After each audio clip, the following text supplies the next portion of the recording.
यह एक छोटे से गांव की कहानी है। गांव के किनारे एक पहाड़ी थी जिसके ऊपर एक बेहद पुराना वटवृक्ष खड़ा था।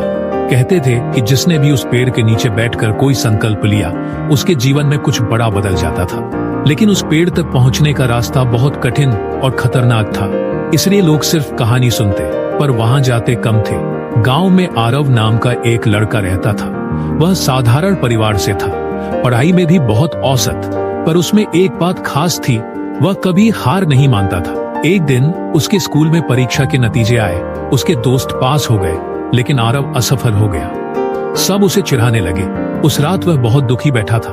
तभी उसके दादाजी बोले, बेटा, हार तब होती है जब तुम रुक जाते हो। अगर तुम चलना जारी रखो तो हर असफलता तुम्हें आगे ले जाती है। ये बात आरव के मन पर छाप छोड़ गई। अगले ही दिन उसने फैसला किया कि वह वटवृक्ष के नीचे जाकर अपने जीवन की दिशा तय करेगा। लोगों ने उसे डराया, रास्ता कठिन है, सांप की रेह, पर वह चला। रास्ते में कई बार फिसला, हाथ कटे, पैर छिले, लेकिन उसने रुकना नहीं, सीखा था। काफी संघर्ष के बाद वह उस वटवृक्ष तक पहुंच गया। उसने पेड़ के नीचे बैठकर आंखें बंद की और खुद से कहा, मैं कोशिश करते रहूंगा, मैं सीखता रहूंगा और एक दिन मैं सफल हो जाऊंगा। उस दिन के बाद आरव बदल गया। उसने पढ़ाई में मन लगाया, हर छोटी गलती को सुधारने लगा और धीरे धीरे उसके परिणाम भी बदलने लगे।